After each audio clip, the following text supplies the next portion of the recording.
Welcome to the 2023 interview series. I'm Sabrina Schottenhamel, and today I have with me, another one of my entrepreneur friends, Tom Gosche. Welcome, Tom.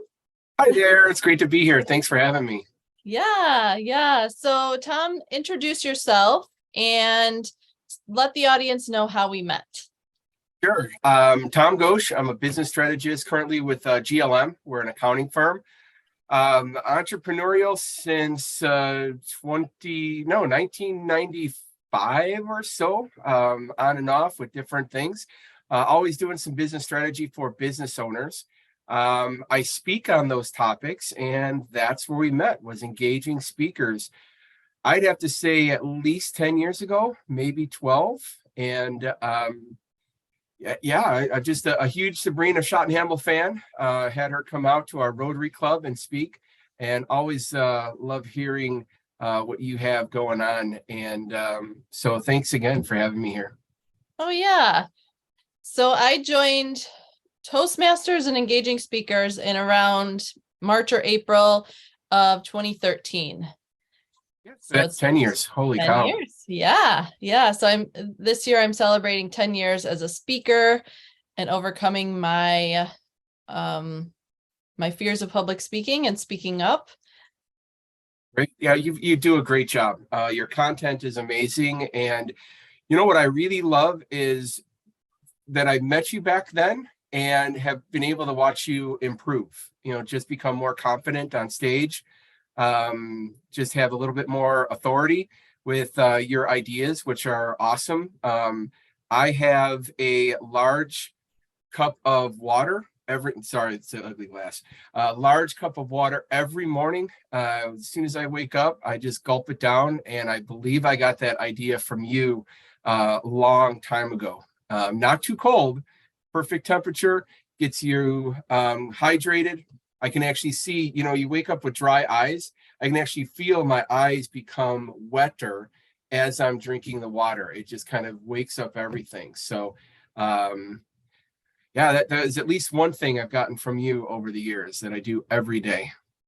Yes, that was part of I used to call it 3 steps to feel your best, is how to start your day with a good solid morning routine. And yes, hydrate is number 1, because you're right. As we sleep, sometimes we sleep with our mouth open, or, we get the sand or the dry eyes. So hydrating, yes, room temperature. Some people like cold.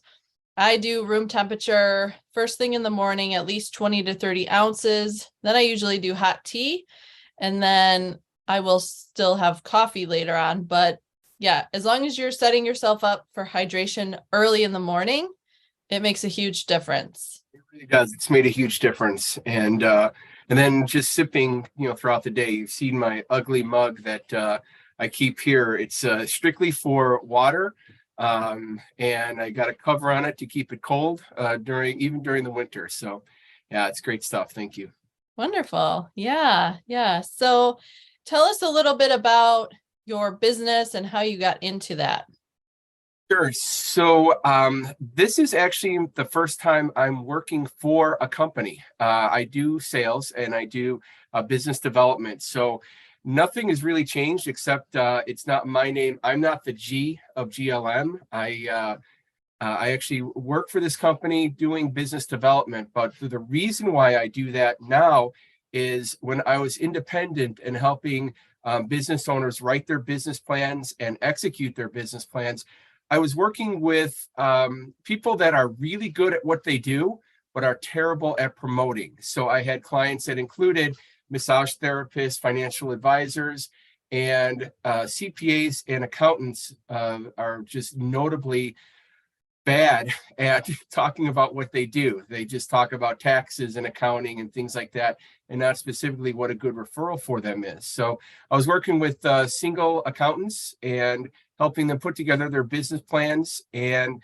I've known GLM for many years. The M of GLM is a friend of mine from high school's dad. So you just kept in touch with them over the years. You never burn a bridge.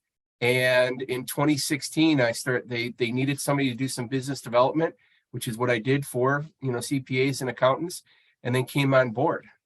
So ever since then, we started with 16 accountants when I started, and we're now at 25. So I think I'm doing something right. And it's when you treat it like your own business, because you're in sales, and the only time you really get money is when you sell. When you treat it like your own business, you really put your heart and soul into it, even though it's not my business. It's nice to have a little bit of a safety net that I didn't have from 1995 through 2016, but it really does give you that mindset to kind of keep going forward. Yeah, for sure. I mean, going above and beyond, especially when you're working for someone else, that like, especially when you go to a restaurant and a server gets to know your name, or if you go there on a regular basis and they start to get to know your order or something about you, it makes you feel good when they remember that. So even though it might not be their restaurant, they're representing the restaurant and they're going above and beyond to make the customer feel that much more welcome. So I love to hear that when people go above and beyond, especially for another company that they work for, but especially for themselves. Yeah, it's rewarding. It really is just rewarding. They give me lots of freedom as long as I'm bringing in business. They're good with it. So I get to network. I get to continue going to engaging speakers, the networking groups, the chambers, and all the things that I enjoy doing that I feel like I do effectively. That brings in new business, for clients. So Tom, what is your title then? Well, it's not really a title. I call myself a business strategist. I've been calling myself that for probably 15, 16 years now, because it really is a generalist title where I can do sales, I can do business development, I can help people with branding, I can just kind of listen to people and help them as best we can. In most cases, it's geared toward, hey, don't do your own accounting. You're good at what you do. Let somebody else do the stuff that is not so fun.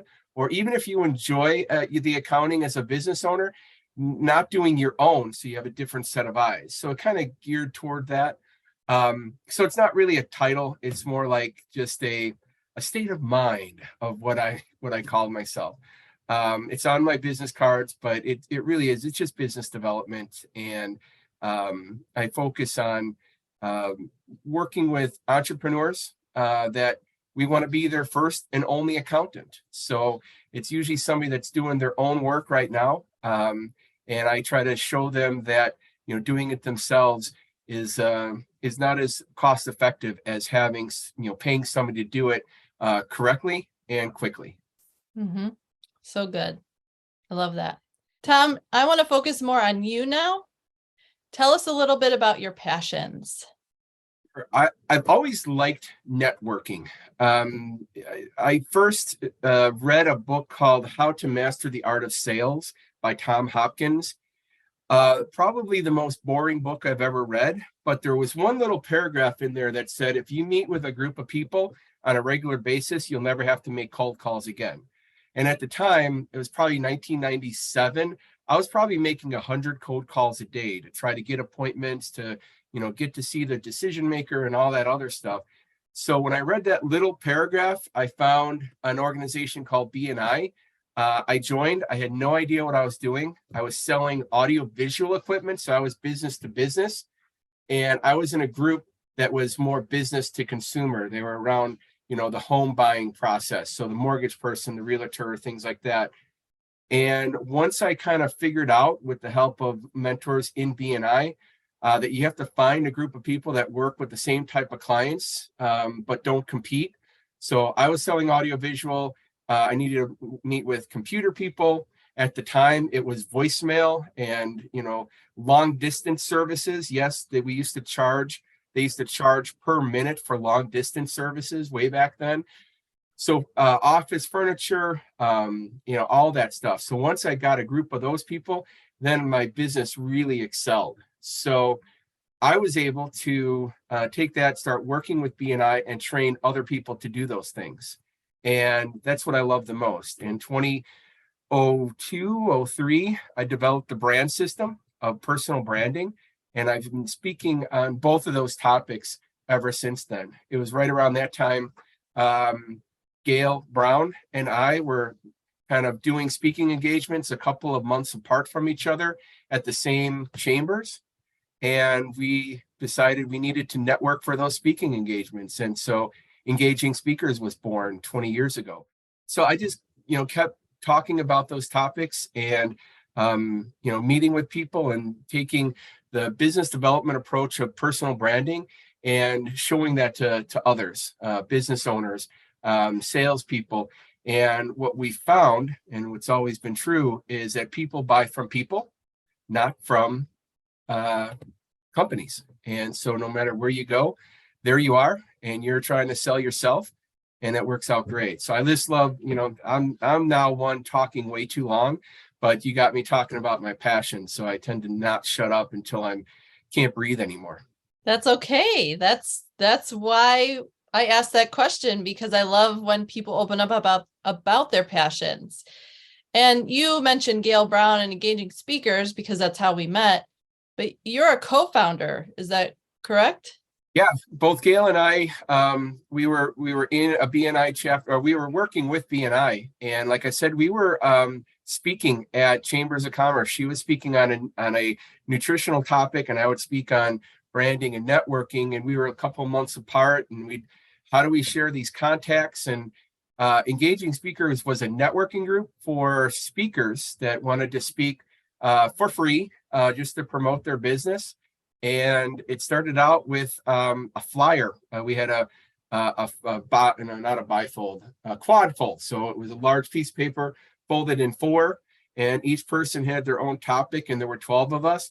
We got them all printed, and then somebody decided to quit and not speak anymore. So then we had to get a website, which was brand new-ish around that time, and it just kind of grew from there. We needed to meet to make sure that the speakers that we're promoting are good, things like that. So it just turned into something fairly big. It's had its ebbs and flows, and 20 years is a long time for an organization like that.